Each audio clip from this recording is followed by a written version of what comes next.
तो सभी ध्यान देंगे।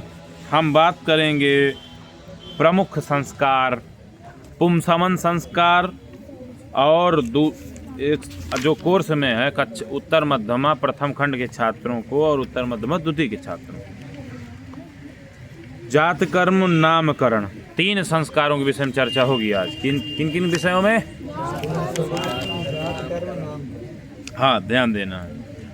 गर्भधारण का निश्चय हो जाने के पश्चात शिशु को पुंसवन नामक संस्कार के द्वारा अभिसिंचित किया जाता है। इसका अभिप्राय पुमान पुरुष का सवन जन्म हो। पुमान प्रसूयते येन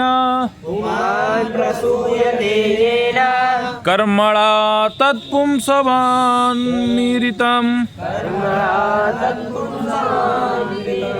पुमान प्रसूयते येन कर्मणा तत् पुंसवन मीरितम। वीर मित्रोदय में लिखा हुआ है ये श्लोक कि गर्भधारण का निश्चय हो जाने के तीसरे मास से चतुर्थ मास तक, तीसरे मास से चतुर्थ मास तक इस संस्कार का विधान बताया जाता है। अधिकांश स्मृतिकारों ने तीसरा माह ही गृहीत किया है। पुंसवन संस्कार में अधिक ज्यादा से ज्यादा ग्रहण जो किया गया है इस संस्कार को करने के लिए, वो कौन सा, कितने महीने? तीसरे, और अधिक से अधिक चौथे माह में। तृतीये मासि कर्तव्यम्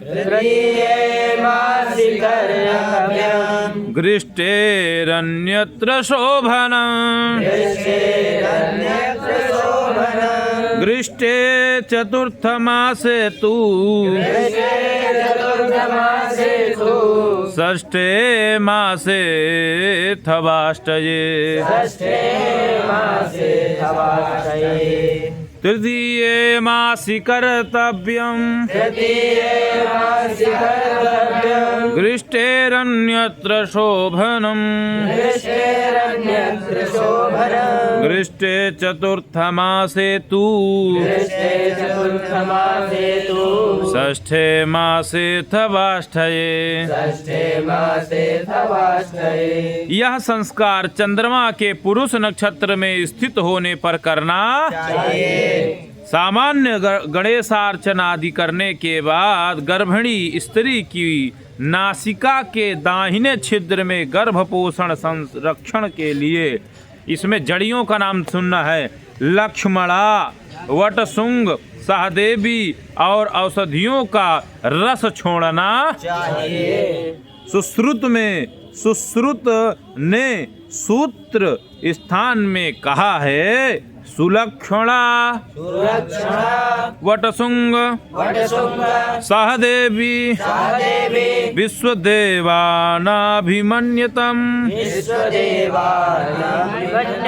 क्षीरेणाभि द्युष्टय त्रिचतुरो वा बिन्दून् दद्यात् दक्षिणे नासापुटे सुश्रुत संहिता।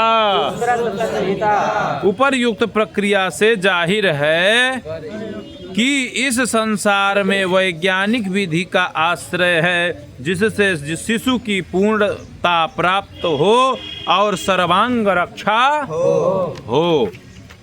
उसके बाद है संस्कार जात कर्म। कौन सा संस्कार है?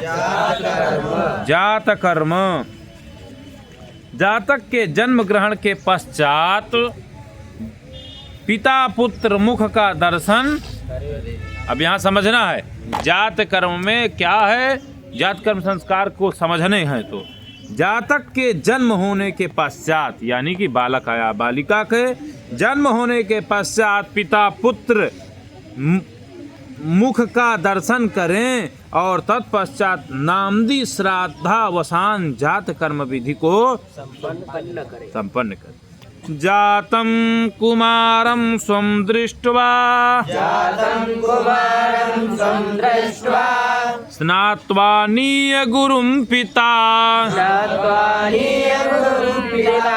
नांदी श्राद्धावसाने तु जात कर्म समाचरे। पिता स्वर्ण सलाका या अपनी चौथी अंगुली से जातक को जीभ पर मधु और घृत महाव्याहृतियों के उच्चारण के साथ चटावे। गायत्री मंत्र के साथ ही घृत बिंदु छोड़ा जाए। आयुर्वेद के ग्रंथों में जात कर्म विधि का विधान चर्चित है कि पिता बच्चे के कान में दीर्घायुष्य मंत्रों का जाप करे। इस अवसर पर लग्न पत्र बनाने और जातक के ग्रह नक्षत्र की स्थिति की जानकारी भी प्राप्त करने की प्रथा है और तदनुसार बच्चे के भावी संस्कारों को भी निश्चित किया जाता है। उसके बाद कौन सा संस्कार है? नामकरण। जात कर्म संस्कार जब हो जाता है तो उसके बाद क्या होगा? नामकरण संस्कार। तो नामकरण एक अत्यंत महत्वपूर्ण संस्कार है। जीवन में व्यवहार का संपूर्ण आधार नाम ही निर्भर होता है। नामाखिलस्य व्यवहार नामाखिलस्य व्यवहार शुभावहं कर्म सुभाग्य हेतु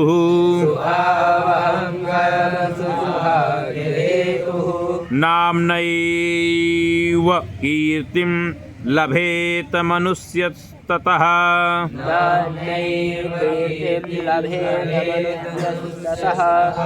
प्रशस्तं खलु नाम कर्म प्रशस्तं खलु नाम कर्म। स्पष्ट लिखा हुआ कि उपर्युक्त स्मृतिकार बृहस्पति के वचन से प्रमाणित है कि व्यक्ति संज्ञा का जीवन में सर्वोपरि महत्व है। अतः नामकरण संस्कार हिंदू जीवन में बड़ा महत्व रखता है। सतपथ ब्राह्मण में उल्लेख है कि तस्मात् पुत्रस्य जातस्य नाम कुर्यात्। तस्मात् पुत्रस्य जातस्य नाम कुर्यात्। पिता नाम करोति एकाक्षरम द्वक्षरम त्र्यक्षरम अपरिमिताक्षरम वेति। द्वक्षरम प्रतिष्ठा कामस चतुरक्षरम ब्रह्म वर्चस कामः। प्रायः बालकों के नाम सम अक्षरों में रखना चाहिए। प्रायः बालकों के नाम सम अक्षरों में रखना चाहिए। महाभाष्यकार ने व्याकरण के महत्व का प्रतिपादन करते हुए नामकरण संस्कार का उल्लेख किया है। याज्ञिकाः पठन्ति दशमयुत कालम जातस्य नाम विदध्यात् घोष बदाद्यन्तरं तस्थ मवृद्धिं त्रिपुरुषा नुकं नरे प्रतिष्ठितम् तद्धि प्रतिष्ठितं भवति। द्वक्षरं चतुरक्षरं वा नाम कुर्यात् न तद्धितम् इति नचान् तरेण व्याकरण कृत तद्धिता वा शक्या विज्ञाता विज्ञातुं महाभाष्य उपर्युक्त कथन में 3 महत्वपूर्ण बातों का उल्लेख है। पहला है शब्द रचना, दूसरा 3 पुस्तक के पुरखों के अक्षरों का योग तद्धितांत नहीं होना चाहिए, अर्थात विशेषणादि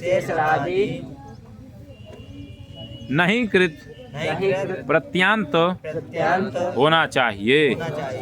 विधि विधान गृह्य सूत्रों के सामान्य नियम के अनुसार नामकरण संस्कार शिशु के जन्म के पश्चात 10वें या 12वें दिन संपन्न करना चाहिए।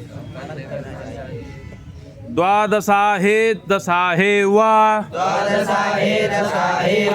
जन्मतोऽपि त्रयोदशे षोडशैकोनविंशे वा द्वात्रिंशे वर्षतः क्रमात् संक्रांति ग्रहण श्राद्ध काल में संस्कार मंगलमय नहीं माना जाता।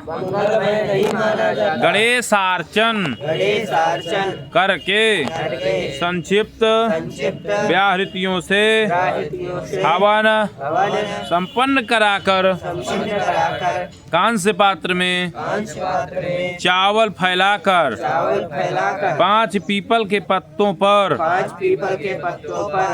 5 नामों का उल्लेख करते हुए उनका पंचोपचार पूजन करें। पुनः माता की गोद में पूर्वाभिमुख बालक के दक्षिण कर्ण में घर के बड़े पुरुष द्वारा पूजित नामों में से निर्धारित नाम सुनावे। हे शिशो तब नाम अमुक शर्म वर्म गुप्त दासा यस्ति आशीर्वचन निम्न ऋचाओं का पाठ। ओम वेदोसी तेन तव वेद देवेभ्यो वेदो भावस्त्येन मह्यं वेदो भूयाः। ओम अंग गाद दंग गात सम भवसि हृदया दधि जायते आत्मा वै पुत्र नामासि संजीव सरदः शतम। गोदान छायादान आदि कराया जाए। लोकाचार में के अनुसार अन्य आचार संपादित किए जाएं।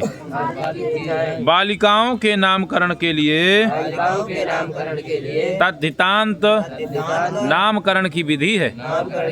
बालिकाओं के नाम विषमाक्षर में किए जाएं और वे अकारांत या इकारांत हों। उच्चारण में सुखकर सरल मनोहर मंगल सूचक आशीर्वादात्मक होने चाहिए। स्त्रीणां च सुखमक्रूरं विस्फटार्थं मनोहरं मंगल्यं दीर्घवर्णान्त माशीर्वादाभिधानवत्। तो यहाँ तक पूरा था ना? आज का यही कोर्स है पूरा। कौन कौन से संस्कार हुए? जात कर्म नामकरण और पुंसवन। पुंसवन, नामकरण, जात कर्म और पुंसवन संस्कार। ठीक।